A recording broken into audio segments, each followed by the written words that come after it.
3 ans après l'échec retentissant de Aya et la sorcière, Ghibli compte se refaire un petit peu et ils ont sorti ni plus ni moins que le grand maître de l'animation Jap, Miyazaki. Le garçon et le héron, c'est ce dont on parle aujourd'hui. Floris, en une petite phrase, ta critique. À la base, je voulais l'appeler Miyazaki, genre on sait pas trop qui est ce mec, mais ça m'obligeait à revoir tout mon point de vue. Du coup, j'ai prévu un truc un peu plus compliqué qui serait poésie, cryptage et prophétie. Et toi, Nono ? Moi, ce serait on n'y comprend rien. Et justement, moi, ça va bien s'imbriquer. On ne prépare pas l'émission. Ma petite critique, mon petit titre de critique, c'est Le garçon et le héron, explication.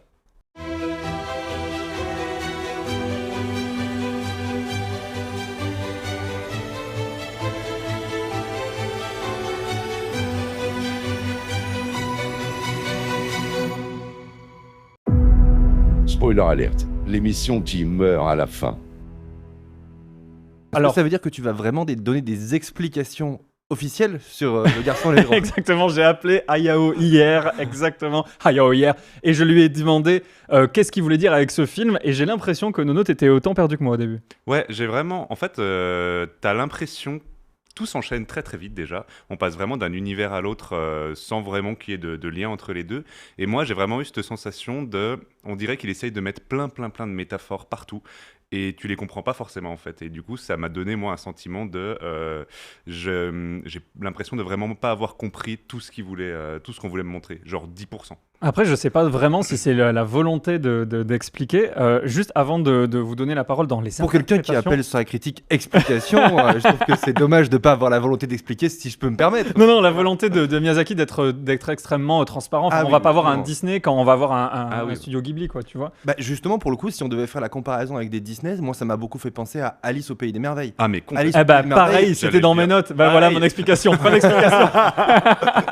Vous suivez un chat, cette fois-ci, c'est un héron, ouais. Et puis qui va vous entraîner dans des aventures, etc. Et moi, en tant qu'enfant, un des Disney qui m'a le plus marqué, parce que j'ai rien compris, c'était Alice au Pays des merveilles. Donc il y a un peu un côté, on suit un héron et puis ça nous emmène dans un pays imaginaire derrière on doit en tirer des conclusions ou pas d'ailleurs, parce que je suis pas certain. Alors, si justement, dès le début, moi, ce qui m'a frappé, c'est que, en fait, je me suis dit, il y a des références à Alice au Pays des merveilles, c'est certain. Alors, le héron, c'est une chose, mais même avant, moi, ce qui m'a mis la puce à l'oreille, c'est, vous savez, il y a toute cette sous-intrigue, c'est même pas une sous-intrigue, mais avec les clopes qu'ils essaient de se choper les vieux là entre eux. Oui, et t'en as un qui fume une clope qui est merdique, et il lui propose à une autre nana, à une autre vieille, et elle dit non, je vais pas fumer ça, je suis pas une chenille. Et la chenille qui fume, c'est vraiment le truc qui m'a fait penser direct à Alice au Pays des merveilles. Et je me suis dit, tiens, on va être dans une histoire à la Alice au Pays des merveilles, parce que tu sors pas ça, c'est bizarre, tu vois, de sortir ça, sinon. Après, je sais pas si c'est dans le texte original, mais j'imagine que la traduction. Alors, je trouve justement en parlant du texte et du titre, parce que c'est adapté d'un livre, et je trouve que le titre français est un peu un mauvais titre. C'est-à-dire que je trouve qu'il conditionne l'interprétation du film tout le long, parce que moi je suis allé voir Le Garçon et le Héron, j'ai donc du coup par ce titre conféré au héron un rôle majeur de partenaire du petit garçon, alors qu'en fait le héron pour moi c'est le guide, c'est un peu l'équivalent du chat dans Alice, et il n'a pas forcément vocation d'être un personnage principal, il y a plein de personnages, et ça m'a vraiment conditionné de me dire ce héron forcément il a un rôle primordial, alors que je suis pas certain. Et le titre original de l'œuvre dont est adapté c'est Et vous, comment vivez-vous? How do you live? À la base d'ailleurs le titre anglais devait être How do you live, et il a été aussi renommé The Boy and the Heron. Donc peut-être que c'est plus vendeur. C'est sans doute beaucoup plus vendeur, d'autant sur des familles qui voudraient y emmener des enfants, etc. J'imagine que tu emmènes pas forcément des enfants en bas âge voir et vous, comment vivez-vous? Alors mon petit bonhomme, toute la famille. Après, si tu emmènes tes enfants en bas âge voir Le Garçon et le Héron, et qu'au moment dans une scène il y a un pélican zombie qui vient mourir devant toi en t'expliquant que la vie c'est très traumatisant quand tu finis brûlé en essayant de je pense que dans plein de dessins animés, les contes de Perrault, etc., les enfants, on ne doit pas forcément les préserver des scènes dramatiques. Au contraire, ça a toujours une vocation cathartique, etc. Alors mais là, il y a la peur chez l'enfant. Enfin, moi, je me suis beaucoup posé la question, si j'avais des enfants, est-ce que je les emmènerais voir ce film? Je pense profondément que oui, moi. Par contre, je serais dans une incapacité à peu près totale de leur expliquer qu'est-ce qu'ils doivent en retenir, parce que, comme vous le dites, je trouve aussi que c'est pas clair. Il y a plein de choses, mais je sais pas si ces choses-là sont forcément à décrypter obligatoirement ou pas. Alors, moi, justement, je vous ai fait une promesse d'explication, attention. Avant, Je suis une énorme fraude. Non, attention, ça va être vous appelez le putaclic dans le milieu de... Exactement. Non, ça va être mon interprétation. Avant d'y arriver, justement, je voulais savoir, vous, autour de la table, votre rapport au film, alors de Miyazaki, mais peut-être même au studio Ghibli. Est-ce que vous les avez tous vus, vous en avez peu vus je voudrais savoir un petit peu. Moi, en ce qui me concerne, j'en ai très peu vu, puisque j'ai absolument pas la culture des animés, mais même en général, donc je suis vraiment noob dans ce domaine-là. J'avais vu Ponyo sur la falaise il y a quelques années, mais dans un état d'ébriété qui me permettait pas vraiment de me rappeler si c'était le héros plutôt Ponyo ou plutôt la falaise. Et de fait, en préparation de cette émission, avec Arnaud, nous sommes allés voir par le truchement d'une rediffusion à notre cinéma, Le Voyage de Chihiro, mais il y a tout juste une semaine, donc notre savoir est tout neuf sur les films du studio Ghibli et sur Miyazaki, et ça nous a du coup amené l'idée qu'il n'y avait pas eu, enfin moi en tout cas, je me suis dit qu'il n'y avait pas eu entre Le Voyage de Chihiro et ce film-là une évolution si grande dans la manière de fabriquer des films. C'est d'ailleurs un peu ce que revendiquent Ghibli et Miyazaki. C'est la tradition. C'est-à-dire la tradition. On fabrique avec des dessinateurs, on met 5, 6, 10 ans pour fabriquer un film. Ils disent même que quand ils commencent un film, ils connaissent pas la fin et que les personnages vont évoluer tout au fil du processus de création, et que c'est un peu un tyran avec les dessinateurs. Mais on doit conserver l'artisanat de ces films-là. Donc j'avais découvert cet univers qui est un mélange de beau et de moche, parce que vraiment, il y a un côté, souvent les dessins animés, ça doit être merveilleux dans la manière dont les fabriques Disney, Pixar et compagnie. Il y a un côté toujours hyper mignon. En général, des personnages qui n'existent pas dans la vraie vie, qui sont hyper mignons, mais qui sont intégrés dans le monde réel souvent. Et là, avec cet imaginaire-là, on découvre quelque chose qui est sans commune mesure avec ce qu'on connaît du côté dessin animé occidental. Donc ça a un côté très intéressant, mais en même temps très perturbant. C'est pour moi des films qui sont les deux que j'ai pu découvrir en tout cas, donc Chihiro et puis Le Garçon et l'Héron, des films qui te donnent un sentiment d'assez acté comme manière de réaliser. Il n'y a pas des plans de caméra, de fausses caméras, on va dire. Il n'y a pas des mouvements incroyables. Mais en fait, si. Ça paraît très posé. Ça paraît là, j'ai l'impression de voir un film de réalisateur âgé, parce que c'est le cas. Complètement. Et je m'ennuie un petit peu dans la manière dont c'est fait. Et en même temps, tu peux pas vraiment t'ennuyer, parce que comme tu comprends jamais rien, t'es obligé sur le qui-vive absolument tout le temps. Et donc, si tu commences à t'endormir ou à te dire bon bah là, on va trop lentement et on est posé, en fait, ils ouvrent à peine une porte et on a changé d'univers, changé de monde, et de nouveau, tous tes repères sont à refaire, et tu cherches ou pas une correspondance entre les personnages. Et je me suis dit, grâce au Voyage de Chihiro, que j'avais pas vocation à tout comprendre. Et d'ailleurs, un des personnages dans Le Garçon et l'Héron le dit dès le début, celui qui cherche à comprendre périra. J'ai essayé de ne pas périr dans ce film, en me laissant emporter parce qu'on me proposait de voir et essayer d'interpréter après. Et justement, toi Nono, ton rapport au film Ghibli? Moi, je vais sortir la phrase que j'avais pas envie de sortir, mais tout pareil. En fait, le seul rapport que j'ai avec les films Ghibli, c'est Le Voyage de Chihiro aussi, qu'on a vu du coup il y a une semaine. Et dans Le Garçon et le Héron, j'ai vraiment retrouvé la même patte artistique en fait. Ça m'a fait déjà, Le Voyage de Chihiro m'avait fait penser un peu à ce côté onirique, on va dire. C'est un peu comme quand t'es dans un rêve, et du coup, comme disait Floris, quand tu ouvres une porte, tu vas changer un peu de décor et tout. Genre dans Le Voyage de Chihiro, ça se passe tout dans la même tour, mais en fait, t'as l'impression que c'est jamais au même endroit, c'est jamais la même scène. Et c'était assez construit dans le sens où tu vois à peu près que ça se passe tout dans le même bâtiment, alors que dans le Garçon et le Héron, ça faisait encore plus ce côté onirique où il va passer à travers un mur, il va ouvrir une porte, et il n'y a plus rien à voir. On a vraiment changé de scène, limite on a changé de monde en fait, de monde imaginaire. Et c'est quelque chose que j'ai trouvé. Il est vendu comme un peu souterrain dans leur monde. Non, ils sont dans une pierre en fait. Tu sais, c'est la comète qui est tombée, et puis à l'intérieur, c'est une pierre quadridimensionnelle dans laquelle il y a plein d'univers. C'est quoi la 4e dimension exactement, monsieur? Eh bien, c'est celle de l'interprétation de ce film. Et justement. Mais c'est un peu le croisement. Je pourrais dire tout pareil aussi, parce que je trouve que la trame est exactement la même avec Chihiro, c'est-à-dire un bâtiment et puis un nouvel univers croisé avec Alice, parce qu'effectivement il y a ce côté tanière, et puis après on cherche. Il rentre par une tanière. Oui, mais totalement. Alors Alice au Pays des Merveilles, c'est une première clé d'interprétation. En tout cas, on va dire, c'est plutôt l'architecture de son film qui est faite comme Alice au Pays des Merveilles, mais on n'est pas du tout dans la, j'ai l'impression, pas dans la morale similaire. Pour moi, alors justement, pour répondre à la question que je vous ai posée, je me considérais pas expert de Miyazaki, je me le considère toujours pas, mais par contre, j'ai vu plus de films des studios Ghibli que vous. Une maturité Ghibli supplémentaire. Ah bah totalement, bien sûr. Non, j'en ai vu plus. Je vais pas tous vous les citer, mais j'en ai vu. Au moins deux. T'en as juste vu un de plus. J'en ai vu plus. Moi, j'ai vu deux. Non, j'ai vu Porco Rosso. J'ai vu. Mais là, vous me prenez de court aussi. Bon, voilà, t'as une maturité. J'ai vu Chihiro, j'ai vu Porco Rosso, j'ai vu. Nous aussi, on a vu Chihiro, ça va. Le Royaume des chats récemment. J'ai vu plein d'autres. Vous avez vu Le Vent se lève, qui était l'officiel dernier, d'accord. Non, j'ai pas vu Le Vent se lève, qui apparemment est merveilleux. Mais pour moi, Miyazaki, il nous a fait un film de vieux monsieur, comme tu l'as dit, et un film de réalisateur qui n'a pas trouvé de successeur. Je suis d'accord à l'instant. Ça, ouais. Clairement, parce que c'est ce qu'il y a dans le film. C'est un côté très héritage. Je trouve le moment le plus marquant du film, et c'est pour moi, alors toi, tu as peut-être plein d'interprétations sur plein de trucs. Moi, je les ai pas forcément sur l'ensemble des personnages qu'on voit. Je me suis retrouvé un peu perdu, et effectivement, comme un des personnages me prévenait que j'allais périr si je cherchais à comprendre, j'ai pas trop cherché à comprendre. J'y ai vu beaucoup de maternité, puisque c'est l'histoire d'un enfant qui perd sa maman et puis qui part à la campagne avec son père, qui est déjà avec sa sœur, qui elle-même est enceinte. Donc il y a plein de références un peu à la maternité, et comme le disait très bien ta copine, il y a des petites bulles de sperme qui viennent féconder, etc. Donc c'est certaines références assez évidentes à la maternité, d'autres qui sont peut-être plus subjectives. Je me suis dit que finalement ces hérons, c'était aussi un peu des cigognes qui venaient apporter des enfants. Enfin, chacun se fait le champ libre de l'interprétation. En revanche, la clé d'interprétation que moi je pouvais avoir, c'est celle à la quasi fin du film, où il y a cette espèce de sculpture en petite pierre qui s'empile, avec cette espèce de Doc de Retour vers le futur qui est un peu le dieu de l'univers. C'est Miyazaki.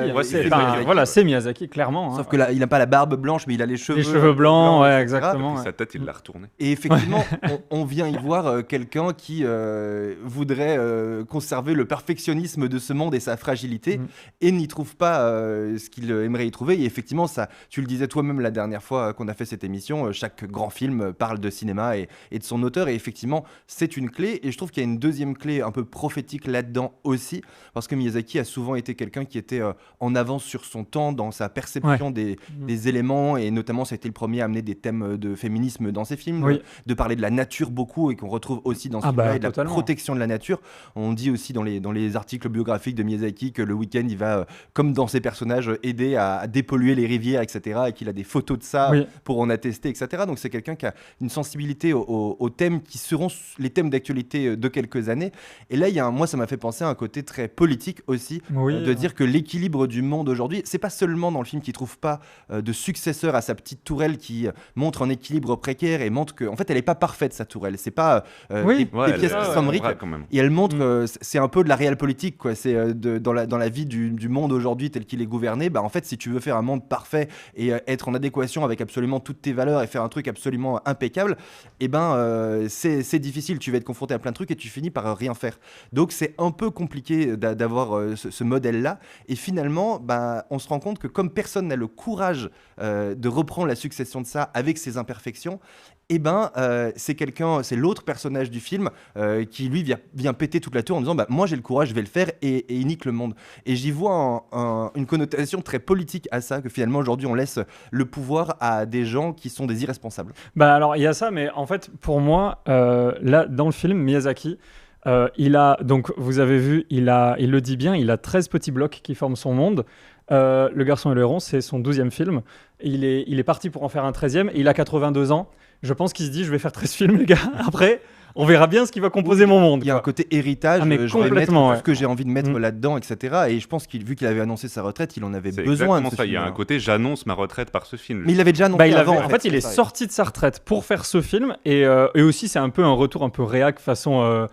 regardez le précédent film de mon fils, parce que le précédent film qui a fait un échec total, c'était Aya et la sorcière, et son fils, donc c'est Goro Miyazaki qui avait réalisé, et ça a été horrible dans le fond et dans la forme, parce que c'était le premier film en image de synthèse de Ghibli, et c'était horrible, ça a été très mal reçu. Ça a même pas fait je crois que ça a fait 700 000, ça a même pas fait 1 million de dollars de recettes dans le monde, ce qui est vraiment extrêmement faible. Alors sur le territoire japonais c'était un téléfilm, mais ça a quand même été exploité au cinéma ailleurs. Il faut dire que c'est tellement culte là-bas que, pour le coup, quand Le Garçon et le Grand est sorti, c'est l'entrée la plus fracassante sur le territoire japonais d'un film qui n'ait jamais été fait. Donc ça représente quelque chose sociétalement de très très très fort là-bas. Et effectivement, il n'avait pas été avare de critiques envers son propre fils. fils. Donc lui-même a indiqué, mais je pense comme souvent, nous on dit souvent ça dans le monde des chefs d'entreprise, par exemple, c'est très difficile d'acter que ton fils soit digne de ta succession parce que c'est pas parce qu'on est vieux qu'on n'a pas d'ego.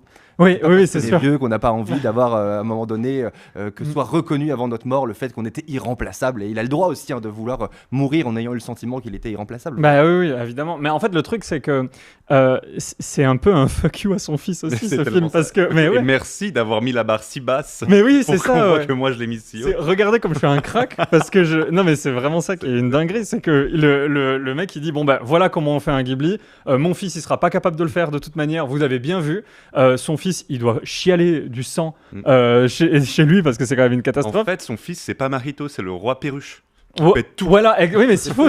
Je sais pas trop quelle est la métaphore derrière ça, mais en fait, c'est vraiment ça. Moi, je trouve que c'est un peu horrible pour lui, mais on sait très bien que c'est un tyran, comme tu disais, sur un tournage. C'est un peu quelqu'un qui enfin, sur un tournage, sur la fabrication d'un film, voilà. Qui dure vraiment des années, je crois. Que c'est généralement au minimum 4 ans, avec, en fait, de ce que j'ai pu lire dans la fabrication et les processus de fabrication, tout sort de l'esprit de Miyazaki, mais par contre, il y a 200 dessinateurs pour le faire. Mais donc c'est très très compliqué comme processus de création. Oui, je pense qu'il dessine plus grand chose. Je pense pas du tout. Voilà, il est superviseur artistique de tout ça.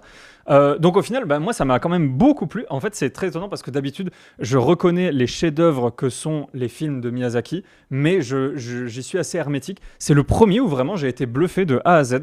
J'ai trouvé que l'animation était sublime, notamment, on en a pas parlé, mais tous les effets de flamme, tous les effets de vitesse, de mouvement. Surtout au début du film, ça fait très bombe d'Hiroshima, j'ai trouvé. Tu sais, on a vu des images avec le corps un peu déformé, brûlé et tout. Et là, ça fait exactement penser à ça au début du film. C'est un cinéaste qui a été traumatisé par la guerre. Il me semble, vous me direz, vous qui m'écoutez, si je me trompe, mais il me semble qu'il a lui-même perdu sa maman. Il a dû aussi partir dans la campagne et tout. Donc c'est bien de voir qu'il nous raconte, c'est un peu son film testament. C'est présenté comme un film semi-autobiographique. Et totalement. Pour revenir sur les animations de flammes, etc., j'ai l'impression que dans chaque Miyazaki, pour en avoir vu 2, dans le Chihiro, c'était la même chose. Il y avait une sorte de presque 3D, mais qui était faite un peu à la main, etc. Il y a tout le temps des extraits, des séquences qui servent à montrer, regardez, si on voulait faire des trucs absolument magnifiques, on a largement le talent de le faire, on choisit de ne pas le faire. Exactement. Et je trouve que ce côté artisanal, traditionnel, l'artisanat permet le transport dans ces mondes-là. Où aujourd'hui, on s'embarrasse même plus dans ce film-là de nous faire des transitions de porte. Ils ouvrent une porte qui n'existe même pas, ils ouvrent le monde. Mais c'est donc ça, c'est vraiment une manière de dire, voilà, regardez, et je trouve qu'on le voit dans le trait, dans ce trait qui bouge, qui a un mouvement, etc. En fait, on peut se permettre d'aller encore plus loin dans l'imaginaire parce que l'artisanat permet l'imaginaire, là où je trouve que la 3D actuelle, etc., c'est un peu vraiment l'anti-Pixar. Concret, demande tout concret, et finalement, on va juger un Pixar de sa capacité incroyable de rendre le monde presque aussi réel que le réel, alors que là on cherche complètement autre chose, et y compris le moche, parce qu'il y a plein de personnages qui sont pas jolis. Ce héron n'est pas très beau. Mais le héron, il est c'est ça. Le héron n'est plus un héron. En fait, le mec a un costume de héron. Exactement. Oui, il a complètement un mauvais costume de héron. En plus, un mauvais costume. Et on saura jamais vraiment pourquoi. En fait, pour moi, il y a toute une thématique autour des apparences. C'est ce qui est beau ne l'est pas, ce qui n'est pas beau peut l'être. Il y a, les fameuses perruches qui sont méchantes alors que c'est des beaux animaux. Tu vois, Justement, pour le coup, c'est quelque chose que je trouve très intéressant, et j'en reviens aussi à est-ce que j'amènerais mes enfants voir ce film. Je trouve que ce qui est peut-être le plus intéressant dans les quelques films de Miyazaki que j'ai pu voir, c'est qu'il n'existe pas vraiment de personnages manichéens, stéréotypés. Tous les personnages sont à la fois des gentils et des méchants. Ils ont tous une part de méchanceté. Même son père, à ce petit garçon, il a un côté, il s'occupe de son usine, il a déjà retrouvé quelqu'un qu'il a déjà mis enceinte, donc c'est un peu, c'est un personnage un peu particulier. Mais en même temps, il va mettre en œuvre ce qu'il faut pour sauver son fils. Il l'abandonne pas. Ce héron, il est à la fois agressif, mais en même temps, le garçon s'en fait un copain. Ça fait beaucoup penser au personnage que j'ai vu dans Chihiro, où il y a ce spectre qui est à la fois méchant, il mange des gens, mais en même temps gentil. Oui, c'est vrai. Ouais. Je trouve intéressant parce que tout est fait, tout est fabriqué pour être complexe et qu'on ne puisse pas avoir d'avis sur les choses. On a du mal à avoir des avis sur l'interprétation. En tout cas, rien ne nous dit qu'il n'y a qu'une seule clé d'interprétation et tu es un peu seul face à toi-même. Mais si tu discutes comme on le fait là, on peut avoir des clés différentes. Et puis, chaque personnage est construit pour avoir la possibilité d'être à la fois gentil et méchant. Et je trouve que pour des enfants, c'est hyper intéressant. Et je pense qu'il y a un... Oui, vas-y, je t'en prie. C'est un peu ce que tous les gens sont un peu dans la vraie vie, en fait. On n'est jamais soit noir, soit blanc. Tu vas toujours être un peu gris. Mais on est avec une conception du monde. Je trouve que pour le coup, la fiction et notamment les dessins animés qui ont quand même... Moi, j'oublie pas que ces films d'animation, ils sont pour adultes, mais ils sont quand même aussi pas mal pour les enfants, en tout cas peut-être dans mon prisme erroné, mais ça reste des visions, et je trouve que c'est la capacité qu'on donne à des jeunes à percevoir le monde. Et là où nous on se pose plein de questions en disant mais ça ressemble pas à des films qu'on connaît, et puis on cherche nos clés, les enfants ils les ont pas les clés. Oui, c'est sûr. Pas. Et du coup grâce à des films comme ça qui sont beaucoup plus subtils et sans forcément des codes très simples, je trouve qu'on va pouvoir apporter quelque chose de plus, c'est-à-dire des personnages qui sont pas stéréotypés et des enfants qui vont donc avoir une perception du monde qui sera moins stéréotypée. Et je trouve qu'en ça, c'est un apport qui, moi, me semble très important. Comme quand on lit des témoignages de gens, il y a par exemple un article du Monde qui donne plein de témoignages de la jeunesse Miyazaki du Japon. Et la plupart des héroïnes ont inspiré des dirigeantes d'entreprises aujourd'hui, etc. Parce que c'était le premier à créer ces personnages-là. Donc je trouve qu'il y a ça d'intéressant aussi, même si on comprend pas tout. Et puis le rapport à la nature fait que la nature, elle est ni bonne ni mauvaise, elle est comme elle est, et c'est vraiment à l'image de ces personnages. Voilà, du héron, de tout ça, ils ont leur propre volonté, personne ne veut vraiment nuire, même le roi des perruches, il est pas là pour trop foutre la merde, il a envie lui. Alors est-ce que c'est une métaphore aussi des nouveaux films d'animation? Je sais pas trop, là je pense que je suis un peu perdu. Je vous avais promis une explication.